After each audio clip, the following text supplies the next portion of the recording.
Merci à l'association de m'avoir invité à cette journée. Je suis très ravi que vous ayez choisi ce thème, parce que je pense que c'est un domaine important de recherche et de pratique qui, à mon sens, pourrait être extrêmement bénéfique pour le soin à l'hôpital. Et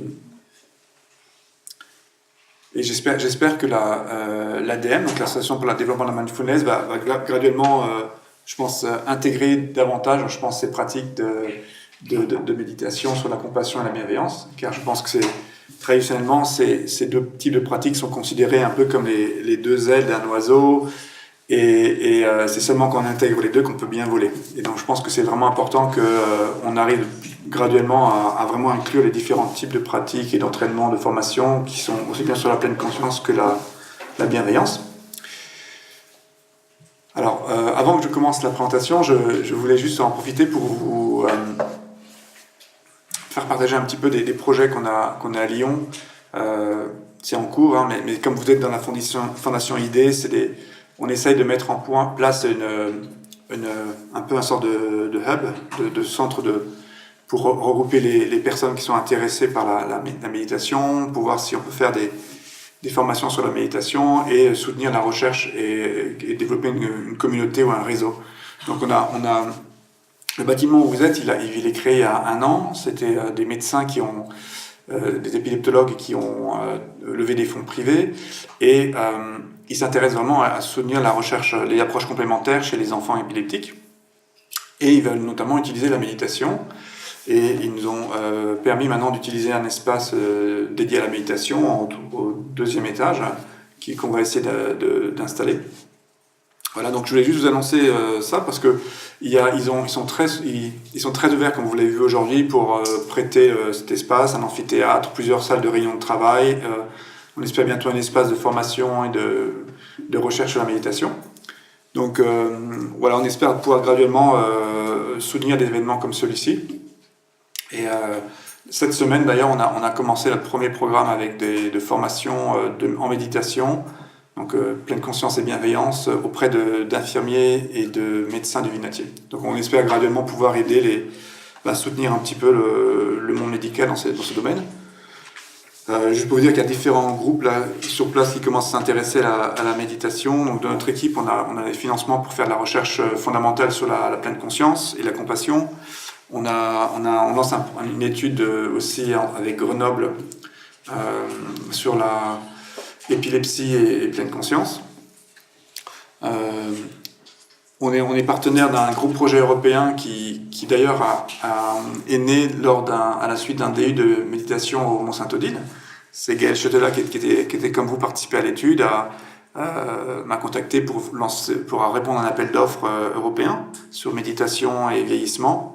Et maintenant, on a reçu le financement. C'est un très gros contrat qui regroupe nos amis suisses de Genève, avec Olga Kliminski et Patrick Veumier, des chercheurs de Liège sur l'attention, le groupe de Gaël Chetela qui est à Caen, qui est spécialiste de la maladie d'Alzheimer.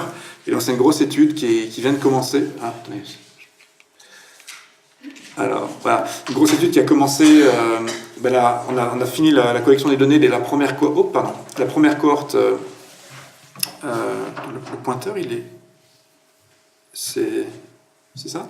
Je vois pas. Ah oui, il est là. Donc on va comparer, on va avoir différents marqueurs. Enfin, juste pour vous annoncer un peu l'étude, on a un programme de 18 mois qu'on a terminé sur la pleine conscience et la compassion et la bienveillance. Et il y a 3 vagues, et la première groupe vient d'être randomisée dans 3 bras, un entraînement à l'anglais, un groupe de méditation et un groupe contrôle. Et là, ils sont partis pour 18 mois de méditation, et on va les récupérer dans 18 mois. Et après, il y a 2 autres vagues qui vont commencer dans 6 mois. Et voilà. Et en parallèle, il y a 4 études. Il y a une étude plutôt clinique qui se fait dans 4 pays européens, dont une à Lyon sur les patients minimalement qui remportent des troubles cognitifs de mémoire.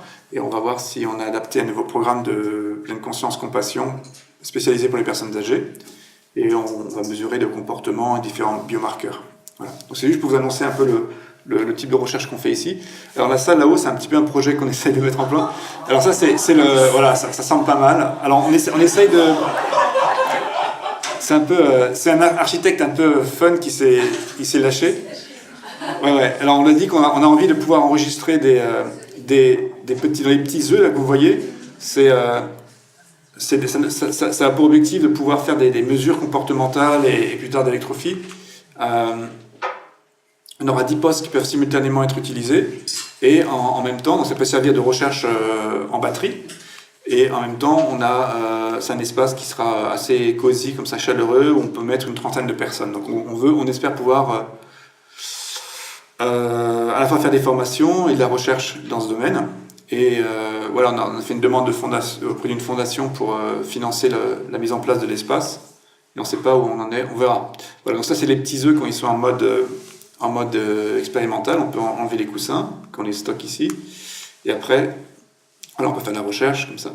Puis ça c'est une petite salle pour les chercheurs pour se faire une pause, quoi. Voilà. Donc c'est juste pour vous dire que c'est un projet en cours et on espère pouvoir comme ça soutenir aussi les projets de l'ADM et que cet espace puisse servir pour continuer à soutenir cette communauté dont vous faites partie.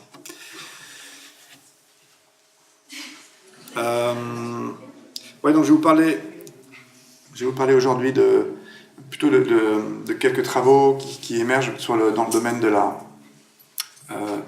des pratiques sur la compassion et la bienveillance. Du point de vue des neurosciences. Donc Nathalie va présenter plutôt la partie conceptuelle cet après-midi, donc je vais être assez bref. Et ce que je voudrais arriver aujourd'hui, c'est vous résumer les quelques grands travaux, les conceptualisations neuroscientifiques liées à ça, et aussi avoir une perspective un peu critique pour vous dire là où on en est et les limites de ce champ de recherche. Alors brièvement, une définition il y a plusieurs définitions sur la compassion et la bienveillance, mais celle qu'on peut retenir ici, c'est donc un ressenti, c'est vraiment dans l'affect, il y a seulement quelques diapos en anglais, hein, après. Donc c'est un ressenti on se soucie de l'autre, donc ça part d'un échange empathique avec l'autre, on ressent la souffrance de l'autre, mais on y associe une motivation, un désir d'aider, de soulager la souffrance de l'autre. Donc ça part d'un partage, d'une compréhension directe et empathique de la souffrance de l'autre, qui ensuite qui est couplé avec une disposition, une intention d'aider, d'être bienveillant, de soulager la souffrance de l'autre. Donc c'est vraiment ce désir d'aider l'autre qui est couplé avec une réponse empathique. Et il y a alors dans la littérature, ça c'est un point important.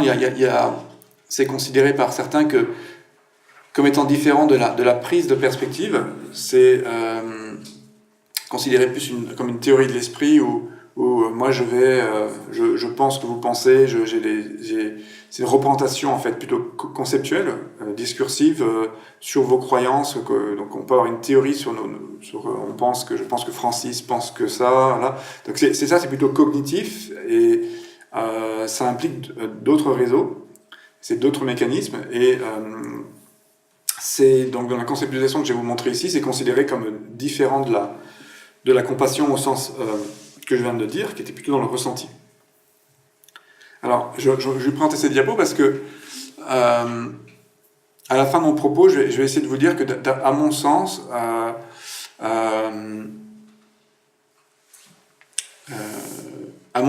dans beaucoup de pratiques de compassion, il y a aussi, je pense, une mise en œuvre de cette théorie de l'esprit ou de cette perspective cognitive pour comprendre l'autre. Donc, ça, j'essaierai de dire à la fin de la présentation que, d'après moi, la définition de la compassion que je vous ai montrée avant est correcte, mais quand vous parlez des méditations sur la compassion, à mon sens, souvent, elles utilisent aussi cette mise en perspective.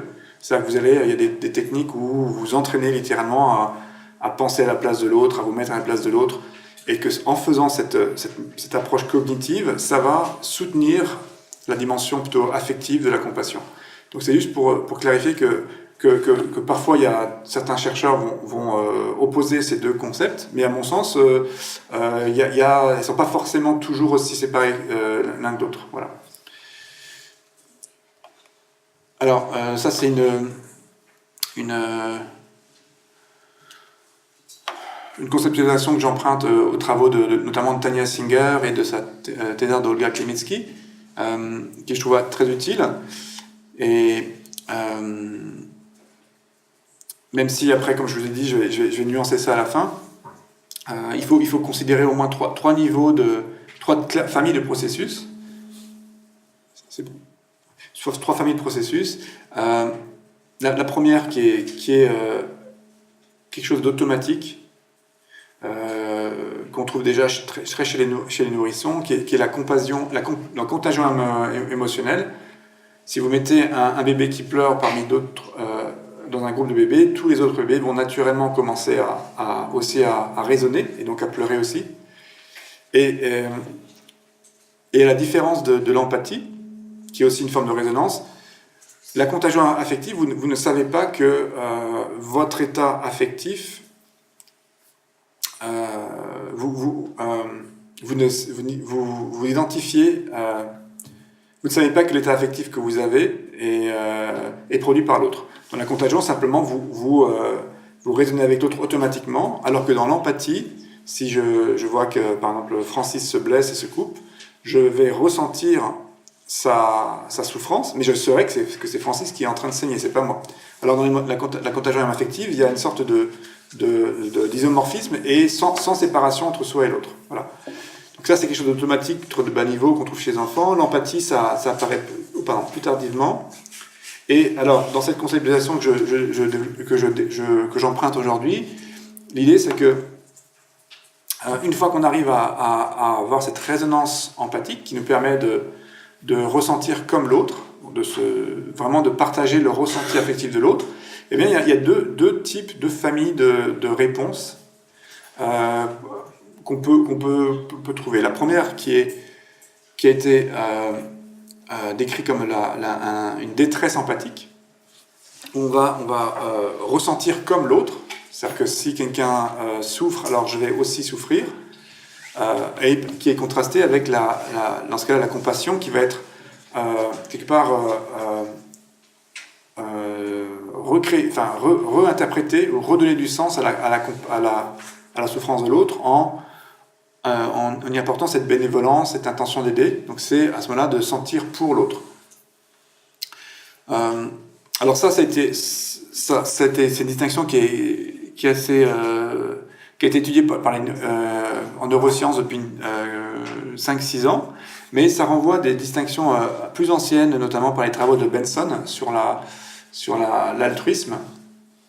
Donc, je vais vous citer cette étude que je trouvais assez intéressante parce que lui, il avait identifié que, et ça c'est important pour le monde médical, je pense, que quand on a il y a donc deux familles de réponses possibles à l'empathie, et lui, il s'est rendu compte que lorsque les gens répondent à la souffrance de l'autre, dans ce cas-là, d'un point de vue expérimental, il amenait les gens en laboratoire et il les faisait regarder des gens qui recevaient des chocs électriques. Donc, vous voyez que les gens reçoivent des chocs électriques, ils sont crispés, ça fait mal. Et là, il y a 2 types de réactions. Il s'est rendu compte qu'il y a 2 types de réactions. Soit des gens sont frustrés, sont angoissés,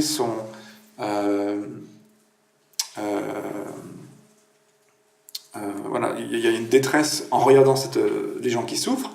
Et là, il se rend compte que souvent, quand ces gens et quand ensuite ils demandent à la personne, est-ce que vous pouvez aider cette personne, est-ce que vous accepteriez de prendre à sa place des chocs électriques, et bien, il s'est rendu compte que lorsque les gens ont tendance à être plutôt frustrés, en colère, en détresse, en regardant les autres, donc avoir plutôt une détresse empathique, eh bien, ils vont moins souvent accepter de prendre des chocs que dans le cas où ils vont regarder les autres qui souffrent avec une attitude plutôt de soin, de compassion, où là, à ce moment-là, il y a plutôt un engagement après qui est plus favorable. Donc, ce que ça suggère, c'est que la manière dont ce que je trouve ça assez intéressant, que ces deux types type de réponse à la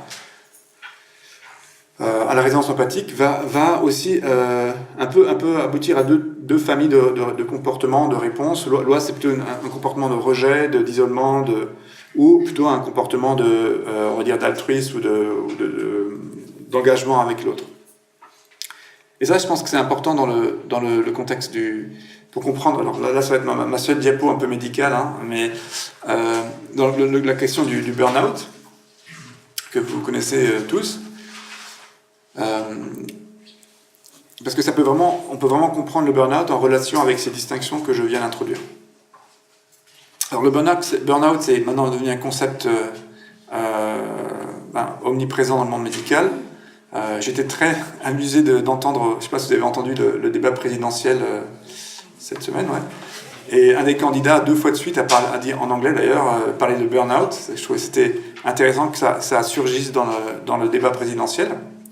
Mais en tout cas, c'est un syndrome qui est bien connu du monde médical, que vous connaissez, et qui est l'idée, c'est que lorsque vous vous engagez en tant que médecin, vous êtes sans arrêt face à la souffrance de vos patients, des patients qui vont parfois mourir ou bien vont être en souffrance.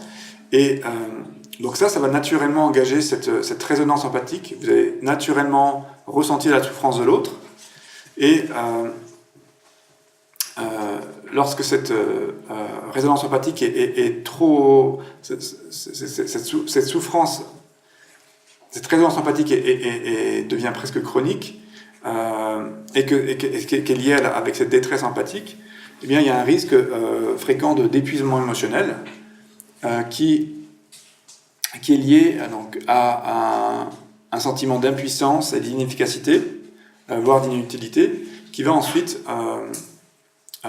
aboutir souvent, comme j'avais décrit avant, à une situation de rejet, de rétraction, d'isolement, de protection, ce qui fait que certains médecins vont choisir de se relier avec leurs patients quelque part en les déshumanisant, en les traitant comme des objets, pour quelque part se protéger contre contre ce burn-out, contre cette résonance constante avec la souffrance des autres. Donc là, on pourrait, certains auteurs, notamment Tania Singer, Ola Klemeski, ont l'argument que voilà, la cause en fait du burn-out, ça serait cette mobilisation de cette voie plutôt ce type de réponse empathique qui est plutôt liée à la détresse, qui va aboutir graduellement à ce rejet. Et avec comme hypothèse de travail que les situations de burn-out pourraient, au contraire, si on répondait plutôt avec une approche de type compassionnel ou bienveillante, ça pourrait ne pas produire cette réaction de retirement et de rejet. Et donc là, c'est une hypothèse qui est maintenant pas mal étudiée sur de voir si la compassion, ça je pense que Francis en parlera, si les pratiques de bienveillance et de compassion pourraient être une réponse plus efficace à la souffrance des patients que la détresse empathique. Alors vous le savez, je pense que vous l'avez peut-être vécu vous-même, hein, qu'il y a plusieurs études ont montré que, enfin, j'ai trouvé une étude qui disait 1/3 des médecins, d'autres qui disent 60%, enfin bon, c'est quelque chose qui est très prévalent dans le monde médical.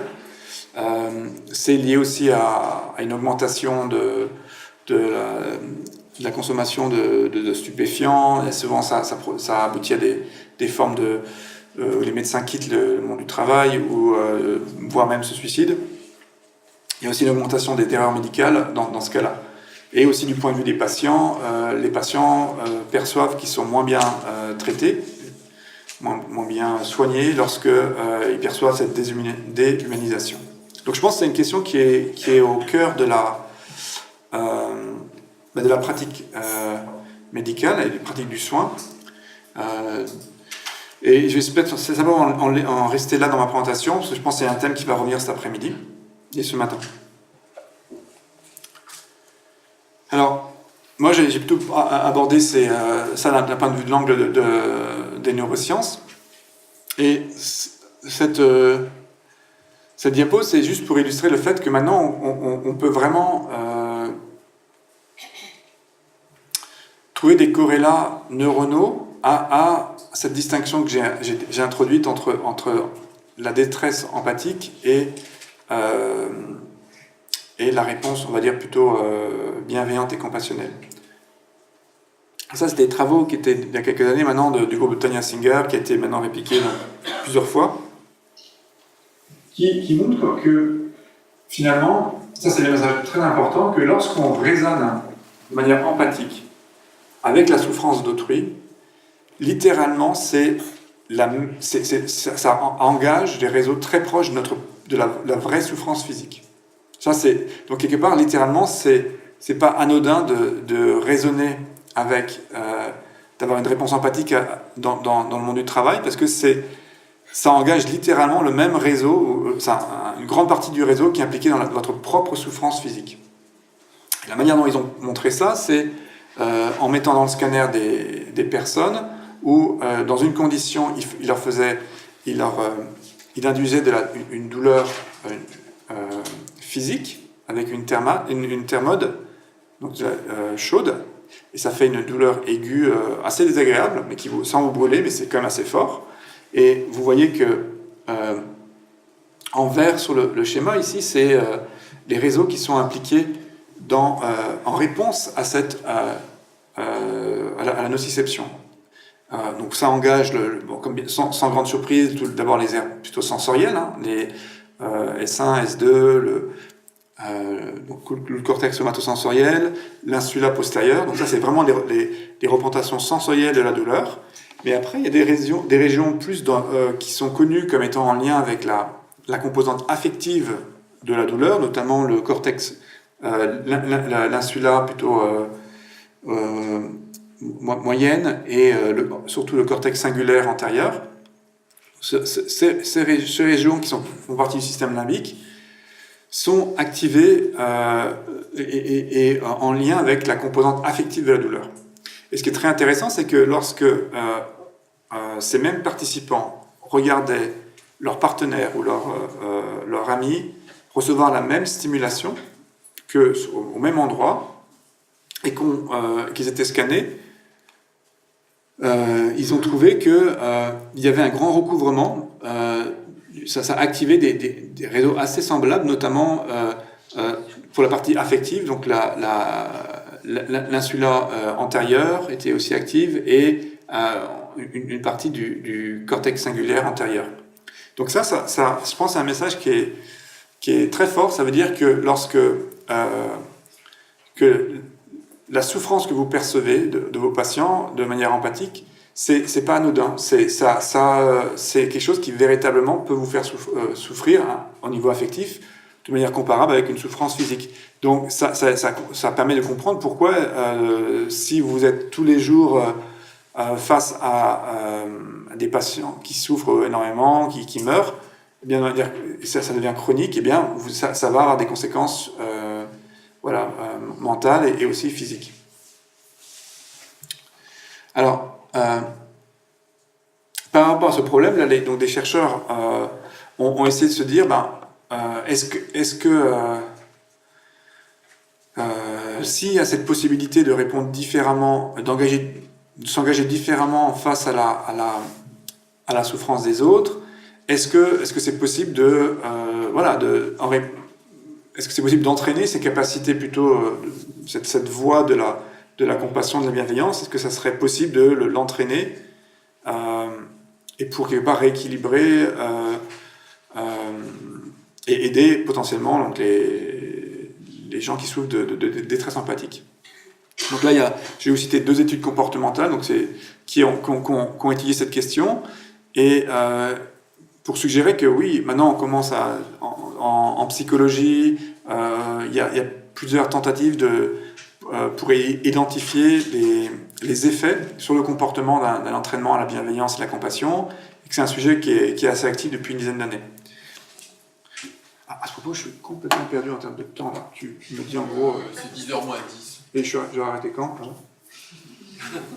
tu me dis 10 minutes, un quart d'heure. Dans un quart d'heure ? Ok, d'accord. Je vous dis d'arrêter quand il faut. Voilà. Parce que je vais faire plus ou moins rapide, plus ou moins dans les détails. Voilà, donc ça, c'est une étude qui a été faite, qui est assez intéressante, où ils ont fait pendant, je crois, 6 semaines ou 8 semaines, deux types de programmes. Un type de programme de pleine conscience et un type de programme de compassion et un groupe contrôle. Et donc ils ont simplement fait ce programme et ce qui était intéressant, c'est que la personne devait revenir après au labo et à son insu, le participant arrivait donc au labo pour faire des tests de questionnaire. Et là, les expérimentateurs avaient disposé la salle de l'accueil de la manière suivante. Il y avait seulement 3 chaises, je crois. Il y avait 2 confédérés, donc des personnes qui étaient des chercheurs qui étaient déjà assis sur une chaise. Et eux, ils arrivaient, ils s'asseyaient sur la 3e chaise. Et à ce moment-là, ils attendaient quelques instants, et puis arrivait dans la pièce une personne sur des béquilles qui arrivait en clopinant. Et ce qui était intéressant, c'est que leur mesure, c'est de voir si les gens, avec quelle fréquence les gens allaient se lever pour donner leur place à la personne qui souffrait en fait. C'était une mesure écologique de la bienveillance. Et c'est intéressant parce que souvent lorsqu'on est dans un contexte où nos pères ne réagissent pas de manière compassionnée, si les 2 autres ne bougent pas, on a tendance à se dire ok, c'est la norme, on n'a pas besoin de se lever, il a l'air d'être en bonne santé, il va gérer quoi. Mais par contre, donc c'est quelque part, ces 2 personnes-là étaient un peu incarner la norme et pour voir si on est capable par-delà de ça de répondre avec de choisir de répondre de manière bienveillante alors que les autres ne le font pas. Et ce qu'ils se sont rendus compte, c'est que donc les 2 programmes de méditation, aussi bien la pleine conscience que la bienveillance et la compassion, augmentaient la fréquence avec laquelle les gens allaient se lever pour aider, et par rapport au groupe contrôle. Donc ça, c'était intéressant. Moi, je trouve ça intéressant à 2 niveaux. D'abord, c'est une mesure écologique qui est de la bienveillance, et d'autre part aussi, ça pose la question que j'essaierai d'aborder plus tard sur les voies qui aboutissent au comportement altruiste. Est-ce que c'est que la compassion et la bienveillance ou d'autres styles de pratique vont aussi aboutir à ça?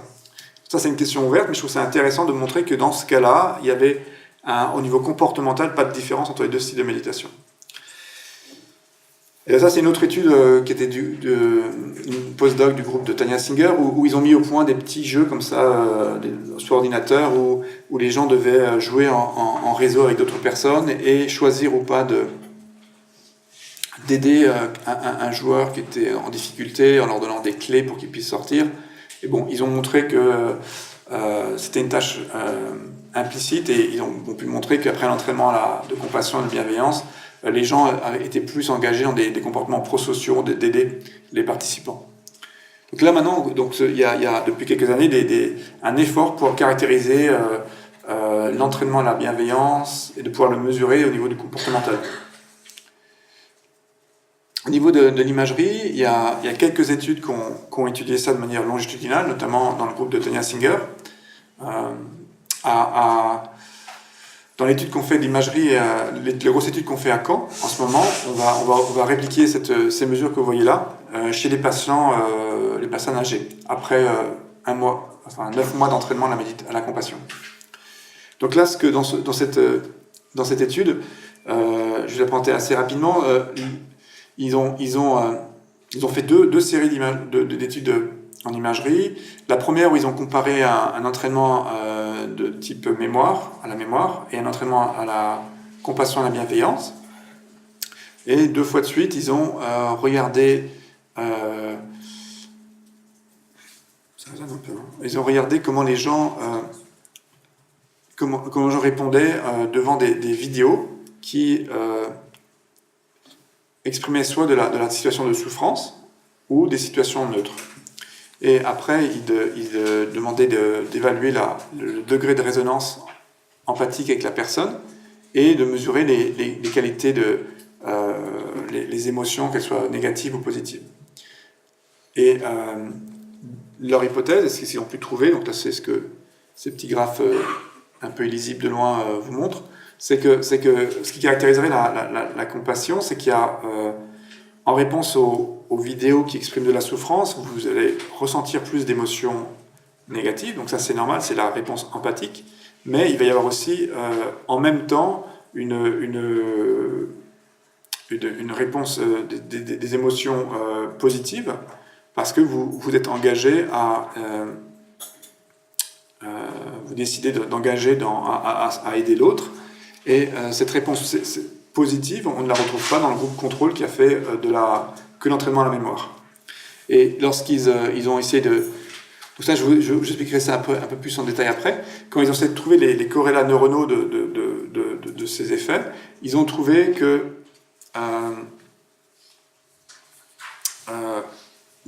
en réponse à la réponse empathique engagée, comme je vous l'ai montré avant, des réseaux plutôt impliqués dans le ressenti, donc l'insula, notamment l'insula droite, le cortex singulaire. Et par contre, en réponse à après l'entraînement à la bienveillance et la compassion, la différence c'est que ça recrute aussi des régions qui sont impliquées dans les valeurs, dans le réseau de la récompense, dans les réseaux de l'affiliation, donc tout ce qui est le cortex orbitofrontal, qui sont impliqués dans l'évaluation l'évaluation des stimuli, lorsqu'on donne du sens aux choses, et le réseau de la récompense dans tout le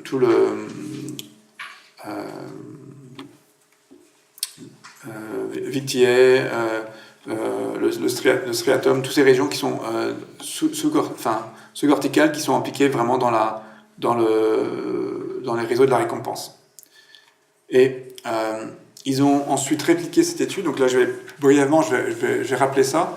Ils ont, dans une autre série d'études, ils ont essayé de voir si ils pouvaient aller plus loin dans ces dissociations entre ces deux réseaux, en entraînant d'une part des gens soit à s'entraîner à la bienveillance et à la compassion, soit, de manière paradoxale, s'entraîner à la détresse empathique. Donc les gens s'entraînaient à raisonner et à ressentir vraiment la douleur et à quelque part souffrir littéralement avec les autres, mais sans la transformer en compassion et en bienveillance. Et donc ça, c'est la seconde série d'études, là. Et ils ont montré que un type d'entraînement aboutissait à un renforcement de cette réponse de ce réseau qui, dans ce contexte, est lié à l'empathie. Donc c'est réseau en général de la science qui est appliqué dans des régions limbiques, dans le ressenti. Donc c'est l'insula antérieure, le cortex singulaire antérieur. Et par contre, en réponse plutôt à l'entraînement à la compassion et à la bienveillance, sont des réseaux qui sont impliqués dans l'affiliation, l'évaluation de l'affect et dans la récompense, dans tout ce qui est striatum et VTA. Donc ça, c'est dans cette littérature, ils proposent cette distinction entre deux réseaux entre guillemets antinomiques. D'une part, donc c'est des réseaux qui au niveau neuronal seraient fonctionnellement et anatomiquement séparés. Donc le cortex orbitofrontal médian, le striatum, par opposition au cortex singulaire antérieur et l'insula, et que ça, ce serait impliqué donc au niveau expérientiel et au niveau comportemental dans deux types de réponses que j'ai exprimées avant. Donc, d'une part, à gauche, des réponses plutôt de solidarité, aidant, qui ça abaisserait l'agressivité en réponse à la souffrance des autres. Donc des comportements de type plutôt de réponse empathique, d'émotions positives, aussi de connexion sociale. Donc ça, j'ai pas eu le temps de vous en parler. Ça renforcerait aussi le sentiment de connexion sociale. Alors que dans l'engagement de cette autre voie, serait plutôt donc un retrait, un évitement, aussi lié aussi parfois à des comportements de type plutôt agressif, donc de détresse, d'émotions négatives et de sentiments de déconnexion sociale, qui renforcerait plutôt cette voie-là. Alors, c'est sûr que quand vous voyez ça, vous voyez, une question qui est assez naturelle après, c'est de voir potentiellement si le choix de ces deux voies va avoir aussi des conséquences, non pas seulement au niveau du cerveau, mais aussi sur la santé, sur le corps. Ça, c'était étudié dans une étude au moins, avec comme idée que quand vous engagez plutôt une réponse qui va évoquer donc la détresse, de la souffrance, de l'agressivité, c'est une voie qui va activer plutôt l'axe HPA, qui est donc toute la libération d'hormones de stress, et déclencher une cascade de réponses hormonales et même maintenant génétiques qui sont plutôt liées à cette voilà, une réponse de stress qui peut ensuite arriver à augmenter une réponse comme l'inflammation. Donc ça, il y a toute une littérature qui monte là-dessus. Et donc une hypothèse assez naturelle, c'est de voir si l'entraînement à la compassion va aussi avoir une réponse sur un effet sur le stress et l'inflammation. Alors ça, c'était un des travaux qui ont été faits à l'université d'Emory, qui ont mis au point un programme un peu différent de compassion. Donc ça, j'ai pas le temps d'en parler ici, mais c'est intéressant de noter qu'il y a différentes familles d'entraînement sur la compassion. Je sais pas si tu en parleras, Francis, mais les travaux à Emery, c'est une approche, on va dire, qui vient de la tradition du bouddhisme tibétain, plutôt Gelugpa. Donc c'est une approche plus cognitive de la compassion. C'est un entraînement qui part de la pleine conscience et après va travailler plutôt sur les concepts d'interdépendance, les concepts d'impermanence, pour, à travers ces concepts, à travers ces contemplations, vous connecter davantage avec les autres. Et c'est un peu différent des techniques qui ont été étudiées dans l'étude précédente, où eux, c'était plutôt dans l'entraînement plutôt au niveau expérientiel. Alors, vous visualisez des gens en train de souffrir et vous générez un sentiment de bienveillance. Donc il y a différentes stratégies, comme je vais en parler après dans la conclusion. Et donc, pour revenir à ça, l'idée c'est quand même de voir si un entraînement à la bienveillance et à la compassion peut avoir un impact sur le stress. Et une mesure très classique dans ce domaine, c'est le test de Trier, où les gens doivent faire un discours impromptu devant un panel de jury qui sont extrêmement sévères, créent une sorte de déconnexion sociale, ne sont pas souriants, ils se sentent jugés par ces examinateurs. Et lorsque vous faites un discours impromptu comme ça, puis un exercice de mathématiques, ça, c'est très connu que ça va générer une réponse de stress qu'on peut mesurer par notamment la réponse de cortisol salivaire. Et ils ont pu montrer, donc voilà, vérifier que voilà, lorsque vous faites cette manipulation, les deux groupes ont cette réponse de l'hormone de cortisol, mais la différence c'était que il y avait une plus grande que plus les gens méditaient de manière soutenue dans le groupe de compassion, plus la concentration de cortisol dans le plasma diminuait rapidement après le test. C'était corrélé à la fréquence et l'intensité de leur méditation pendant l'entraînement. Donc plus les gens avaient médité sur la compassion, plus ils étaient capables de faire baisser rapidement ce niveau de cortisol dans le plasma. Ce qui suggère qu'il y avait effectivement une capacité de cette technique de bienveillance et de compassion pour réguler le stress. C'est encore une fois illustrer que le choix de votre réponse à des situations de stress va avoir une application sur la santé aussi.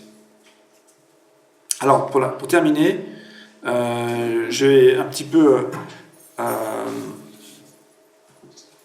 souligner ce qui, à mon sens, dans la littérature reste ouvert. Donc,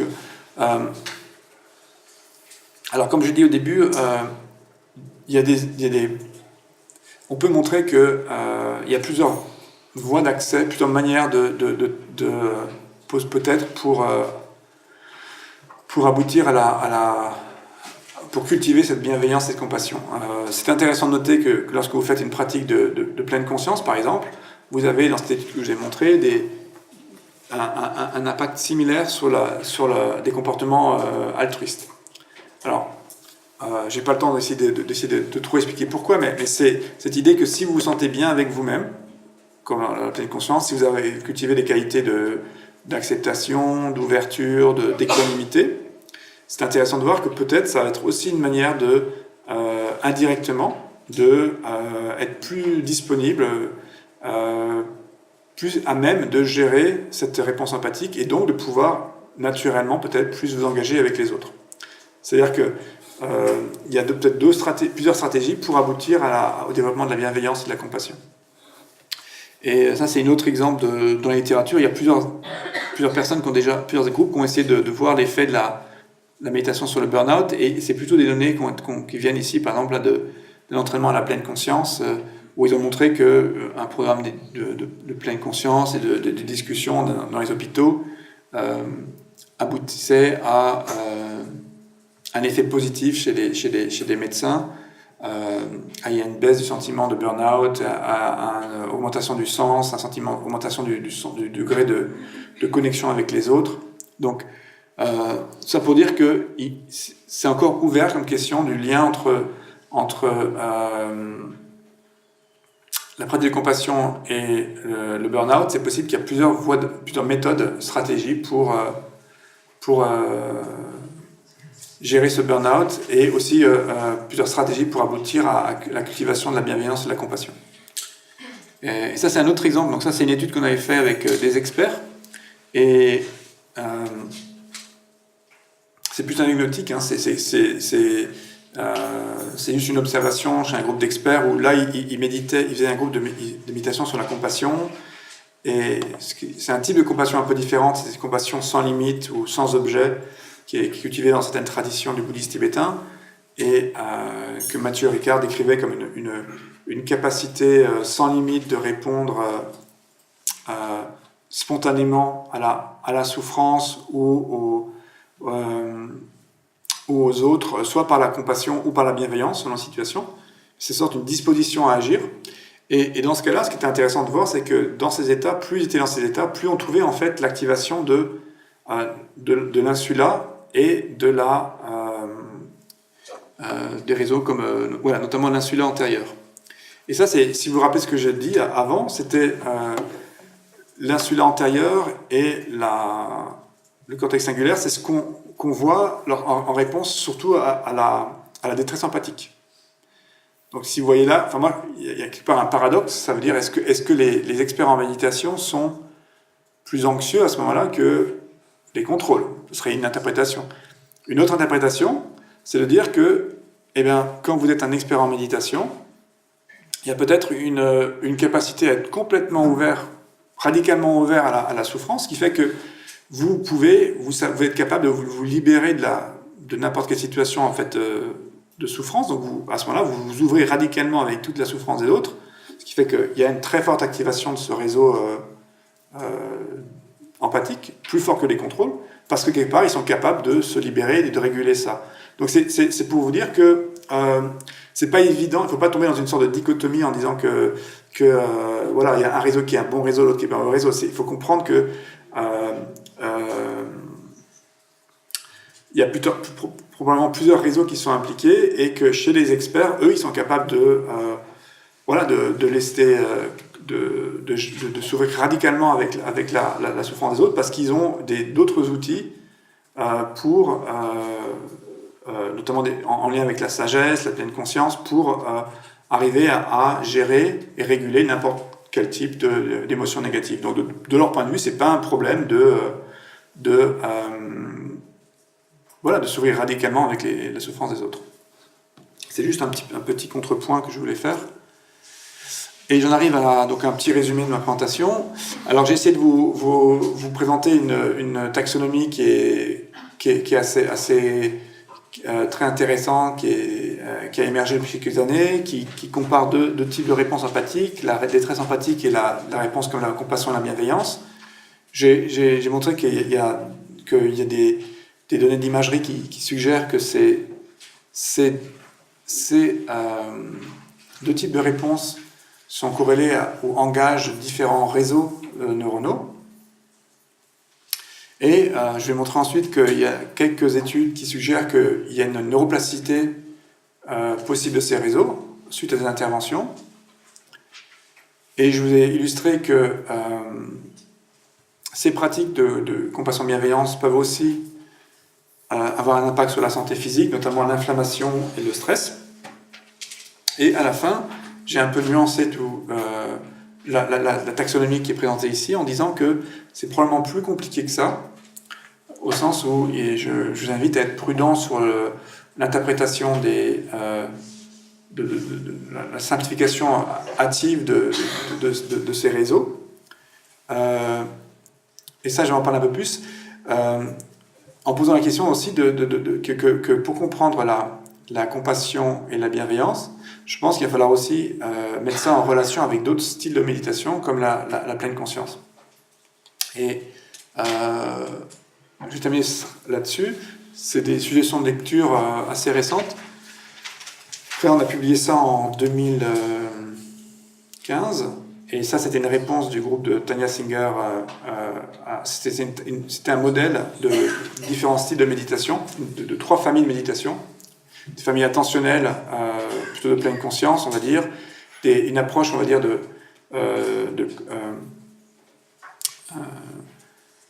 une famille, on appelle ça une famille constructive, qui va essayer de remodeler des habitudes du soi, notamment, donc par exemple la compassion et la bienveillance, c'est un type ça fait partie de cette famille constructive où vous allez rechanger les habitudes liées au soi en changeant vos priorités pour s'occuper plus davantage des autres par rapport à soi-même.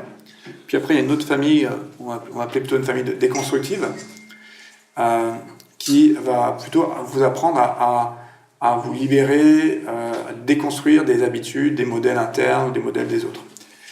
Et lorsqu'on a présenté ce modèle, ce qui est intéressant, c'est qu'on est arrivé à dire que de ce point de vue, la seconde famille, la famille constructive, devrait impliquer plus des réseaux qui sont impliqués dans la réinterprétation, donc en anglais la reappraisal ou la théorie de l'esprit. Et donc, on pensait que des états comme la compassion, l'entraînement à la compassion et la bienveillance devraient plutôt impliquer aussi des réseaux neuronaux impliqués dans la mise en perspective et la théorie de l'esprit. Et on a une réponse très sympa mais critique de Tanya. C'est toujours très sympa en science parce que ça permet de clarifier, de construire un peu ça. Et elle disait, c'est bien beau votre taxonomie, mais c'est pas ce que je trouve dans mes données. C'est comme je vous ai montré, ce qu'elle trouve, c'est des réseaux qui sont impliqués dans l'affiliation, dans la récompense, etc. Et donc nous, on a fait une réponse à sa réponse. Donc vous pouvez les lire si vous voulez. On a dit, en gros, mais ça c'est juste on pense que les réseaux qu'elle a identifiés, elle, ça, c'est plutôt les résultats des états de la compassion. C'est comment est-ce que la compassion va influencer, va aboutir à une différence réponse empathique. Mais à notre sens, ça ne dit pas sur la manière dont ces états de compassion ont abouti à cette réponse. Et comment est-ce que elle a montré les effets de l'état de compassion, mais pas les états de compassion eux-mêmes. À notre sens, dans notre hypothèse, notre modèle, c'est à tester, ce qui manque encore dans la littérature, c'est de comprendre les mécanismes qui vont vous permettre de mettre en place cette réponse compassionnelle lors d'une réponse empathique.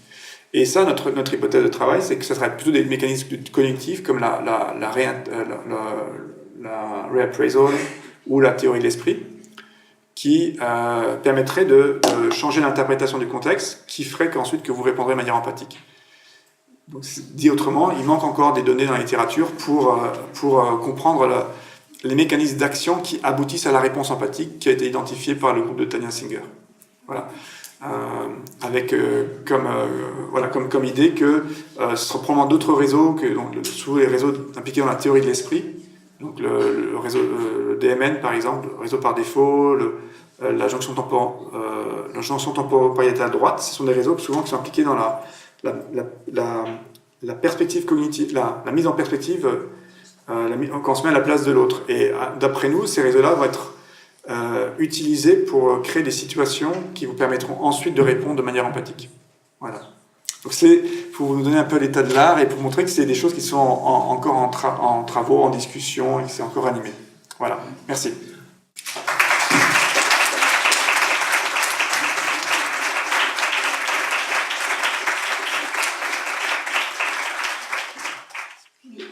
J'ai une question, Antoine. Si j'ai bien compris, je résume ce que j'ai compris, il y a un certain nombre d'études qui montrent l'effet de la détresse empathique et donc l'activation, je vais l'appeler, de ton réseau bleu.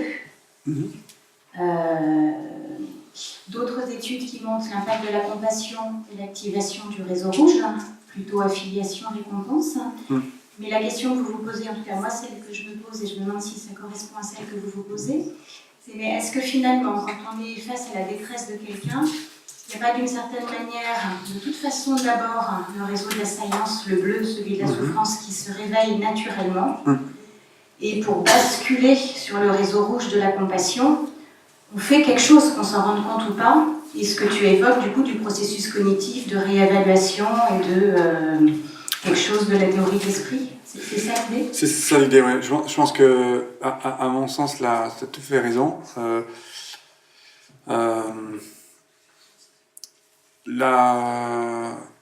Le point de départ, en fait, c'est qu'à un moment, il faut d'abord pouvoir comprendre la situation. Donc, il y a un besoin de ressentir l'expérience de l'autre. Donc, c'est le point de départ. Et dans ce modèle, donc là, ça activerait ce réseau de l'assaillance, ouais, qui est d'ailleurs au passage impliqué dans n'importe quelle étude qui utilise où il y a des émotions. Tout ce qui est saillant en fait va activer ça. Donc c'est pas spécifique à l'empathie. Et donc simplement ça montre qu'il y a un ressenti fort, voilà. Et après, voilà, dans le cas de l'empathie, la détresse empathique, quelque part on resterait dans ce mode-là et ça serait renforcé, ça serait plus prévalent dans la dynamique. Et dans l'autre cas, il y aurait un recrutement d'un autre réseau. Alors, la question c'est comment est-ce que l'autre va être recruté ? Et tu as raison. Et à mon sens, on n'en sait pas trop encore, mais ce qui va être difficile, je pense, c'est qu'il y a probablement plusieurs échelles de temps. C'est possible que quand on a déjà un état de compassionné, on va naturellement interpréter différemment la situation. Et donc, si dès le départ, tu es bienveillant, tu te sens bien, donc il va y avoir une réponse empathique, mais elle ne va pas être trop forte. Donc, naturellement, tu vas tout de suite donner du sens. Dans d'autres cas, ça va être... peut-être qu'il va falloir travailler un petit peu. Tu vas d'abord être pris par la situation, et puis là, il va falloir mettre des outils, d'autres techniques pour réinterpréter. Et donc ça va être, je pense que c'est pour ça qu'on n'a pas encore trop compris, mais à mon sens, il va falloir mettre en point d'autres stratégies, une composante cognitive, c'est notre hypothèse, qui va ensuite te permettre de réinterpréter, de donner du sens aux choses, qui fera que tu vas ensuite, à la fin, si ça marche bien, aboutir à cette activation de ce réseau de la récompense et de l'affiliation. Mais c'est plutôt le résultat de différents processus. Et à mon sens, ces processus vont peut-être impliquer dans un cas peut-être des réseaux qui sont plutôt dans la pleine conscience. Tu peux tout à fait arriver à par exemple, réguler d'abord, comprendre la nature de tes émotions, qui va te donner un peu d'espace, qui va ensuite te permettre justement de naturellement ne pas être pris dans le réseau bleu, si tu veux. Et donc naturellement, tu vas faire de la compassion. Ou bien tu vas peut-être utiliser des techniques que tu auras appris de méditation. Et il y a différentes familles à mon sens, dans différentes traditions, il y a différentes techniques de compassion qui vont parfois aboutir à des changements de perspective ou bien changements de valeur aussi. Des cultivations des valeurs, ça c'est beaucoup plus subtil. Hein, c'est ton mode de vie. Naturellement, tu as par exemple complètement intégré la perception de l'interdépendance. naturellement, tu vas percevoir les choses vraiment différemment. Donc, on n'en est pas en stade de pouvoir comprendre ça au niveau de l'imagerie, mais je vais juste vous sensibiliser au fait de pas réduire tout à des réseaux neuronaux en disant la compassion, c'est ce réseau-là. Il faut comprendre, il y a probablement différentes étapes, et pour l'instant, honnêtement, enfin, c'est mon interprétation, hein, modeste, mais c'est qu'on n'en sait pas tellement plus. Voilà. Alors, est-ce qu'on peut dire que finalement, on peut passer directement à la compassion sans passer par l'empathie, avec de l'entraînement, c'est-à-dire avoir ne pas raisonner affectivement avec la souffrance de l'autre et passer directement à la compassion ou pas? Ou est-ce que c'est un précurseur, l'empathie est un précurseur de la compassion obligatoirement? C'est une autre bonne question aussi.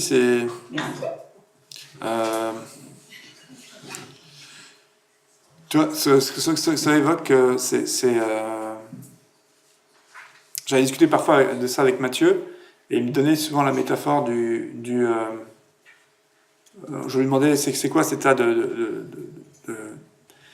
qu'il a fait c'est une spécialité un peu des Tibétaines, ça s'appelle la grande compassion. C'est un état qui, à mon sens, et finalement peut ne pas être très affectif, je crois. Ça peut être quelque chose qui est une sorte de réponse naturelle et spontanée de compassion, mais sans forcément être complètement dans l'affect, tu vois. Et j'ai l'impression que c'est possible peut-être d'être minimalement engagé affectivement, mais parce que mais par contre, tu auras tout de suite cette réponse compassionnée. Et la métaphore qu'il m'avait donnée, c'était la métaphore d'un médecin sur un champ de bataille qui tu vois, il n'a pas le temps de ressentir la souffrance du gars qui est déchiqueté par les bombes. Il va tout de suite agir. Et c'est une sorte de réponse automatique, de la même manière que la personne notre exemple qu'il m'a donné, tu vois, les cas de réponse altruiste d'une personne qui tombe sur les quais sur les rails de New York. Tu vois, c'est une sorte de réponse automatique altruiste, et il faut pouvoir comprendre la situation, mais c'est pas évident c'est pas évident. Moi, je pense que c'est une question ouverte, hein. Il faudra discuter avec des experts comme Mathieu, mais à mon sens, si tu es quelqu'un qui est extrêmement qui a incarné beaucoup la compassion comme Mathieu, c'est pas évident que tu vas nécessairement avoir une réponse affective forte, parce que ça peut être tout à fait un état où, en fait, tu es constamment en fait bienveillant. Et cette bienveillance, elle s'exprime sans arrêt. Il n'y a pas besoin de sans arrêt ressentir. Mais ça, là, je parle de gens comme Mathieu Ricard. À notre niveau, ce qu'on étudie, on est toujours très grossier dans notre domaine. Mais théoriquement, je pense que c'est important comme question. C'est une opinion, hein,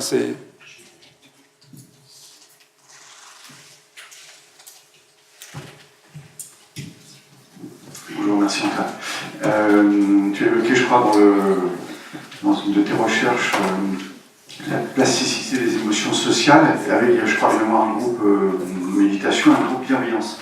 Est-ce que tu peux nous donner ta définition, là, parce qu'on a défini altruisme, empathie, compassion. Comment tu définirais la bienveillance et qu'est-ce qu'il y avait dans ce groupe bienveillance, si tu t'en rappelles? Dans la plasticité des émotions sociales, il me semble que tu évoquais ça. Bon. Oui. Non, mais enfin, après, c'est bienveillance, c'est quoi dans une étude? Oui. Non, mais je pense que c'est pertinent de distinguer la bienveillance de la compassion. Ah, pardon. Voilà, ça va être fait l'après-midi. Donc je vais laisser un peu de suspense, mais voilà. En deux mots, c'est dans un cas, si tu as une situation plutôt tu as un petit bébé qui est devant toi, ben voilà, il est heureux, naturellement tu es bienveillant avec lui. Ça s'exprime par le sentiment d'avoir une disposition sympathique pour la personne. Si le petit bébé tombe, ça se transforme naturellement de la compassion, parce que tu vas souffrir et tu vas vouloir l'aider. Donc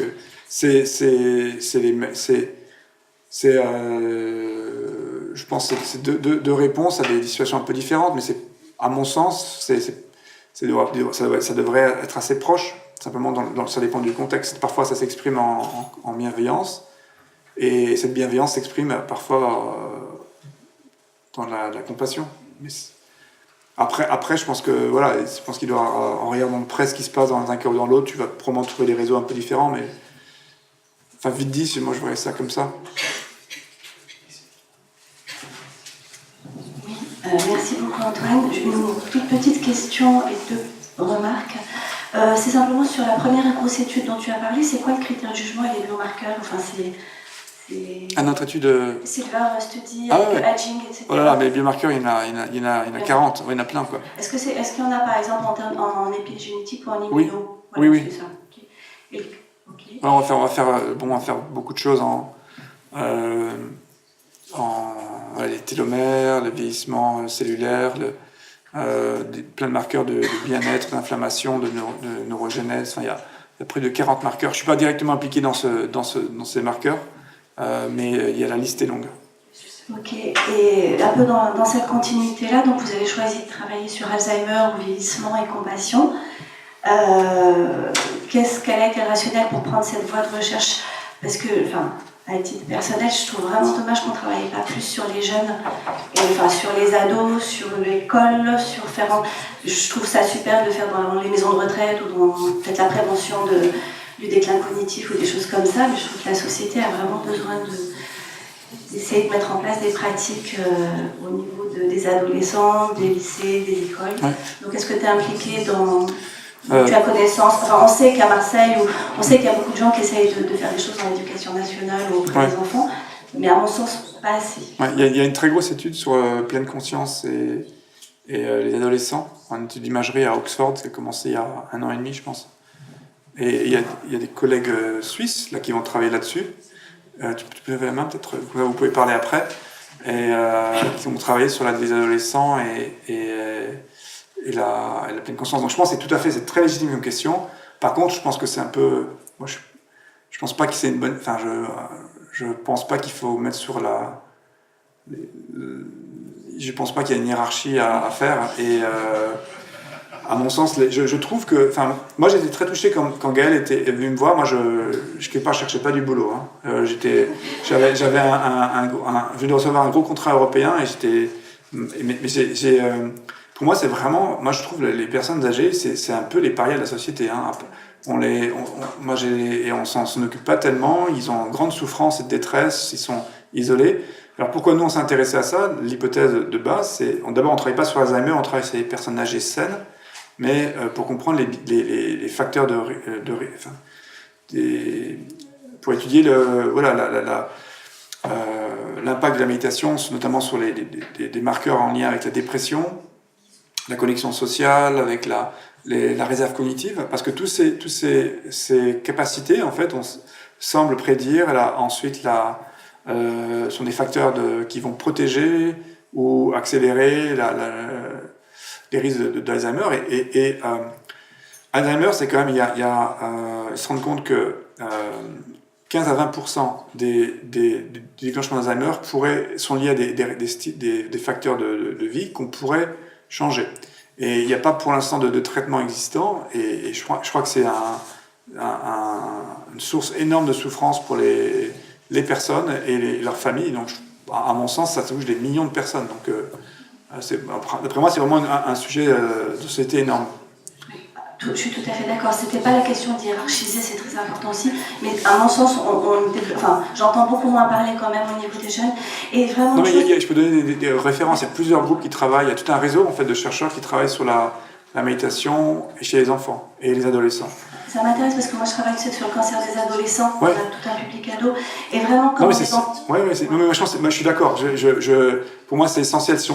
Il y a plein d'évidences, de preuves qui suggèrent que voilà, le cerveau adolescent, c'est un cerveau qui est en plein changement et plus de 50% des troubles psychiatriques apparemment se déclenchent à ce moment-là. Donc si on doit intervenir, c'est le bon moment, c'est la bonne fenêtre. Et je pense que tu as tout à fait raison. Et je pense qu'il faudrait qu'il y ait plus de recherche là-dedans. Et simplement, comme on est sur compassion et soins, je te donne tout de suite c'est que tu as beaucoup parlé du burn-out chez les soignants. Ouais. Nous, en CHU de Grenoble, on est en plein dedans, on est en train de travailler vachement là-dessus.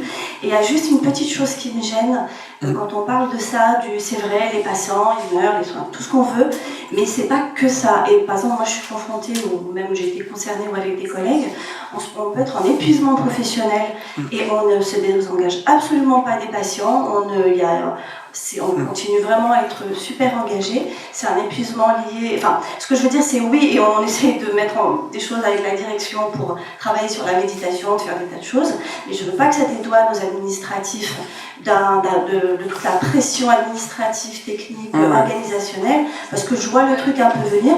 Oui, vous travaillez avec des patients qui sont difficiles, les pauvres, c'est pour ça que vous êtes fatigués. Non, c'est vrai, mais c'est pas que ça. Ouais. Voilà. Merci de la clarification. J'ai pas eu le temps de dire aussi. Là, c'était un peu des résultats qu'on trouve dans la littérature. C'était le mot syndical. Non, merci, c'est très important. Merci. Donc, on va remercier encore Antoine.